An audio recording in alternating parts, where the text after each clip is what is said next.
आपण पाहत आहात आपल्या हक्काचे प्रतिध्वनी न्यूज।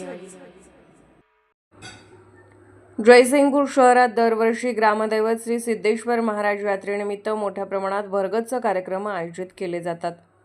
तसेच या ठिकाणी मोठ्या प्रमाणात पाळणे उभारले जातात। मात्र या पाळण्यांचे दर गेली 3-4 वर्षात आभाळाला भिडले आहेत।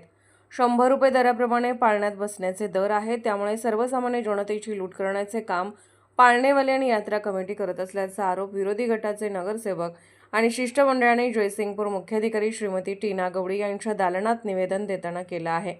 शहरामध्ये मोठ्या प्रमाणात झोपडपट्टी भाग आहे, त्यामुळे सर्वसामान्य जनतेला हा दर परवडणारा नाही। गरीब जनतेने यात्रेमध्ये पाळण्यामध्ये बसल्यास जास्तीत जास्त पैसे खर्च केल्यानंतर इतर बाबींची पूर्तता कशी होईल? खाण्यापिण्याचे वांदे तसेच खरेदी यावर निर्बंध येत आहेत। यामुळे 50 रुपये दराप्रमाणे पाळण्याचे दर असावेत असे शिष्टमंडळाने यात्रा कमिटीच्या पदाधिकाऱ्यांच्या समोर प्रस्ताव ठेवल्यानंतर काही काळ मुख्याधिकारी टीना गवडी यांच्या दालनामध्ये गोंधळ उडाला। पाळण्याचे दर निश्चित करा, सीसीटीव्ही कॅमेरे बसवा, अग्निशमनच्या गाड्या आत यायला जायला रस्ता खुला असावा, तसेच पार्किंग नियोजन करा, इन्शुरन्स पॉलिसी निश्चित करा जेणेकरून एखादी अनुचित घटना घडल्यास नुकसान भरपाई तात्काळ मिळेल।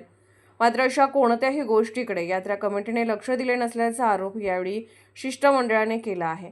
यावेळी यात्रा कमिटीचे अध्यक्ष सोबत चर्चा करताना नगरसेवक संतोष जाधव, पंकज गुरव आणि गुंडाप्पा पवार, अशोकराव कोळेकर, सागर माने, शंकर नाळे, आदम मुजावर तसेच उपस्थित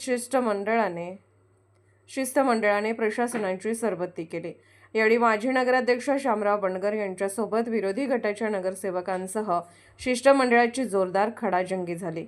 मागण्या मान्य न झाल्यास आणि पाळण्याचे दर निश्चित न केल्यास तसेच खाण्यापिण्याचे स्टॉल वरील दर निश्चित केल्याशिवाय पाळणे सुरू करू देणार नाही असा गर्भित इशारा यावेळी उपस्थित सर्व शिष्टमंडळाने केला आहे।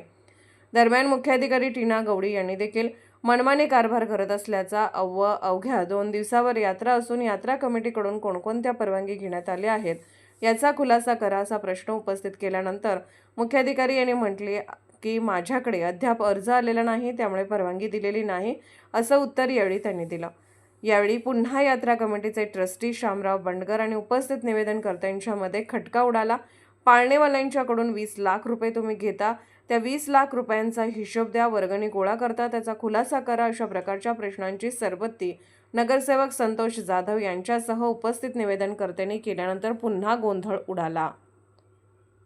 आज जयसिंगपूर श्री सिद्धेश्वर देवालय ट्रस्ट यांच्या भोंगळ कारभाराबाबत आम्ही सर्वजण वेगवेगळे पक्षाचे पदाधिकारी, काही जयसिंगपूरचे नगरसेवक व सामाजिक कार्यकर्ते या ठिकाणी निवेदन देण्याकरिता मुख्याधिकारी जयसिंगपूर नगर परिषद यांच्याकडे आलो होतो।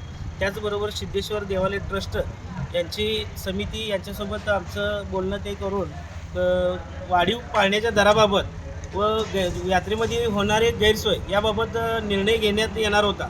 पण ट्रस्टचे जे अध्यक्ष आहेत शामराव बंडगर यांचा मनमानी कारभार आणि हेकेखोरपणा हा अतिशय चुकीच्या पद्धतीनं चाललेला आहे आणि आम्हाला त्यांचे उडवाउडवीचे उत्तर आता ऐकायला मिळाले। यात्रेला घेऊन कोणतीही व्यवस्था किंवा त्याचं नियोजन याच्याबाबतचा कोणताही खुलासा त्यांनी पालिका प्रशासनाकडे केलेला नाही आहे, पोलीस चौकीकडे केलेला नाही आहे व संबंधित लोकप्रतिनिधींना असेल किंवा पत्रकारांना असेल या यात्रा कमिटीला कोणत्याही मिटिंगला बोलवलेलं नाही आहे। त्याचबरोबर यात्रेमध्ये जे चुकीचे प्रकार घडतात, महिलांना होणारा त्रास असेल किंवा CCTV नाही आहेत, फायर ब्रिगेडचा विषय असेल, पाण्याची व्यवस्था असेल किंवा ॲम्ब्युलन्स असतील किंवा अपघाती समजा एखादा पाळणा तुटला आणि अपघाती काही कुणाची जीवितहानी झाली की त्याची जबाबदारी घेण्याची वेळ आली, तसा विमा उतरवलाय का आम्ही हे प्रश्न देखील मांडलो।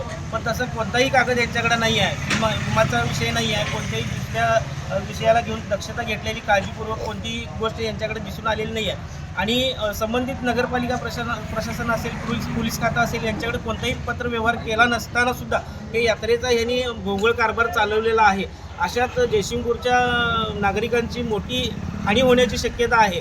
त्याचबरोबर यात्रेच्या पाळण्याच्या दराबाबत आम्ही विषय मांडला असता इतर ठिकाणी कुरुंदवाड असेल, शिरोळ असेल किंवा उदगाव असेल अशा गावामध्ये 30 ते 40 रुपयामध्ये मोठमोठ्या पाळण्यामध्ये बसवलं जातं आहे आणि तो दर त्यांचा कायम फिक्स आहे।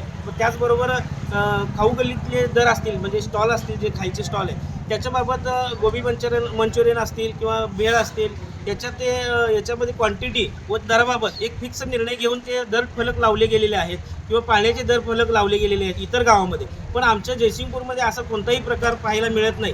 त्यामुळे आम्ही सर्वच माध्यमातून या ठिकाणी जमून आज ह्या गोष्टीला विरोध करत आहोत.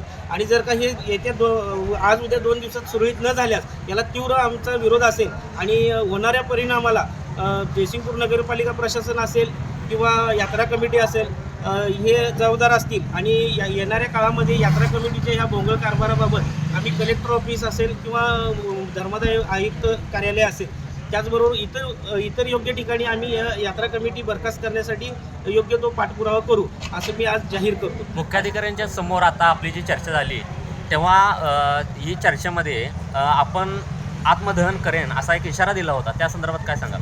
ते आमच्या वेगवेगळ्या पदाधिकाऱ्यांच्या मध्ये आणि कार्यकर्त्यांच्या मध्ये तशी चर्चा चालू आहे.